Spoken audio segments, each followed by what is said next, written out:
Hello, Home Slices. It's Kira with Home Slice Adulting coming to you with a kind of off the cuff random review for the Netflix series The Circle. I have been trying to find ways to instill joy in my busy life, and one of the things that I've been doing is looking for new shows to watch on TV, that type of thing. So one of the things um that caught my eye a little bit, because I'm a big fan of Michelle Buteau, is The Circle. And so The Circle is a social media competition where they put anywhere from 8 to 10 individuals at a time in their own little individual one-bedroom apartments, and they're supposed to interact with each other using a voice-activated application called The Circle.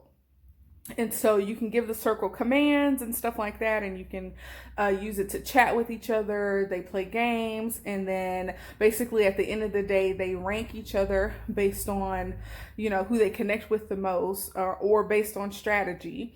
And typically, the people who are at the top, who are the most liked players, get to become influencers. And those top two influencers work together to eliminate people out of the circle. Now, for the most part of the competition, they invite people to replace the people who've been blocked. But at some point they stop and they don't add any new people. And so you have these people who have been interacting for, I don't know, it's probably a 2-week time period. And then there are new people who come in kind of the midway through to replace people who have been blocked. And it's an interesting concept. And there are people who purposely come on the show to catfish the other members of the group, because they think that for whatever reason, them being somebody else will help them throughout the competition. And I think it's an interesting show. Again, I am a big fan of Michelle Buteau. I think she's very funny. I would love for her to play me in a biopic. But I just wanted to do a quick review because I just finished the first season. And spoiler alert. But we have 8 people who get there. They vote off people. They don't know if each other is real. And if you get voted off, you have the chance to go and visit one other person from the circle in person. And so you get to see if this person was real or not. You get to go in there and confront this person to figure out why they blocked you. It's a really interesting show. But the thing I wanted to talk about that stood out the most to me was the guy whose name is Seaburn, that's a weird name, playing Rebecca, whose pictures were actually of his girlfriend. So I feel like the rest of the cast, there were moments where they were not being 100% truthful. Like, one of my favorite characters on the show was Shubham, because he was very adamant about people being themselves. He was very authentically himself. He created or established real bonds with people on the show. But once he found out that the person who he had the closest bond with, Rebecca, turned out to be Seaburn, I feel like his reaction was not genuine. And that was the first time where I felt like Shubham was not being genuine. I think that they all were so excited to be the final 5 in the circle that kind of overshadowed the feelings of anger, or the feelings of like being fooled. There's no worse feeling than feeling like you were fooled by somebody. And for Seaburn to come up with this stupid story, he had never before, at least from what we saw, gave this reason until he was explaining to Shubham why he did it. The truth is, you did it to win. But instead of saying, I did it to win because I thought people would respond to a pretty girl, he came up with some stupid reason about toxic masculinity. Like, hey guys, so I tricked you all because, where I come from, men aren't allowed to show emotions. And so because we're not allowed to show emotions, I thought that me pretending to be my girlfriend would be more well received because women get to show their emotions more. And when you think about how when you think about how he played the game, he made Rebecca so emotional. Oh, excuse me, y'all. Taking something out the oven. He made Rebecca so emotional that it was ridiculous. It was obvious that he was basically doing a caricature of what a woman is or what he perceives women to be. And it's actually pretty insulting because even he claimed that his girlfriend is not as emotional as he portrayed Rebecca to be. So there were a bunch of different hints that this Seymour guy was not who he said he was. And in the reunion, they played back most of those. And so there was a point in time where the ladies were getting together and periods came up. And his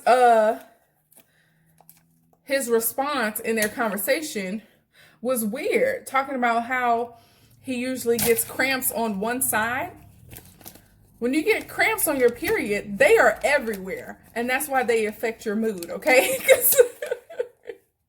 Because they're all up in your whole abdomen. So for him to say it was just on his left side, it's like, what, are you having a stroke? Like, what are you even talking about? So that was weird. And the other ladies ignored that and didn't really pick up on it. So that was annoying to me.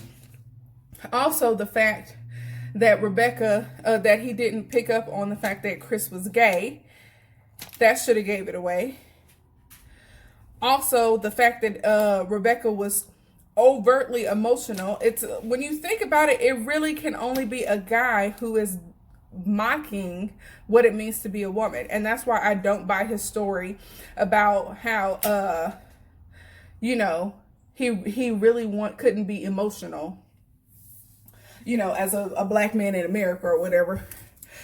I really don't buy the fact that he says that he really can't be emotional and that's why he did this and why he was a catfish. I don't buy that. I think he did it to win.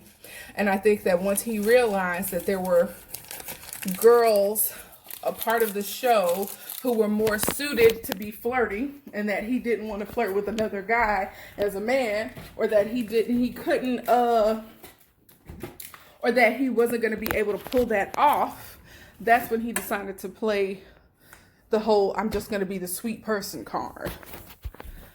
But there were a bunch of instances where it was like, y'all should have known that this was a man. And the other part that I don't like was when one of the other catfishes came to see him after he was blocked. He didn't offer any hints to anybody else that Rebecca was a catfish. So I don't really care for that either.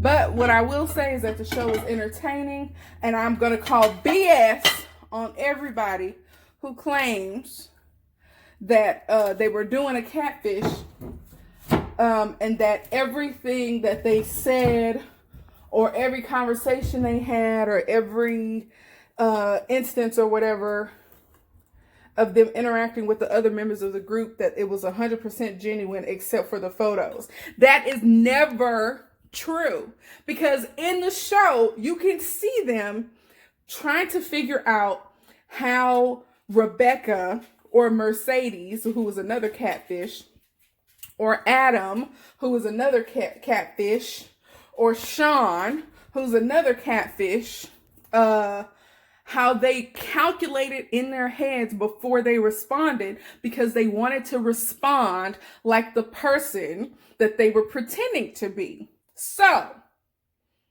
if you're a guy named Seaburn pretending to be a girl named Rebecca, there's no way that you can approach any of the other guests as if you're a girl, because you're not. It's a lie. If you start out a relationship on the foundation of a lie, then everything you said up to that point is a lie.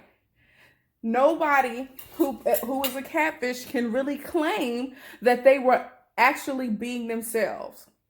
So there's this, one of the contestants was named Karen. She was a heavyset lesbian, and she played this very Instagram baddie person named Mercedes, and people saw through it. People saw through the act. And for me, that means that she was not being herself, because everybody seems like they would have really embraced her if she came in as herself. But the problem is that when you're playing another character, you may infuse a few stories or a few hints about yourself, but the main goal of those interactions is to make people think that you're somebody else. So that means that probably 95% of the time you're playing this character and you're not being yourself. So there's no way that anyone who is catfishing can tell me that, you know, this connection was a real connection. People are not going to trust you because you started with a lie. I mean, come on. So I thought it was an interesting show. I just watched the finale. Joey won, which I thought was pretty cool. It was going to be between Joey or Shubham. I knew that. But Joey was himself the whole time. He was very nice. He had people's backs. He, you know, formed alliances. I think he deserved to win. And Shubham, if he would have won, I would have been happy with that as well, because he had a very similar experience. So thanks you all for watching this video.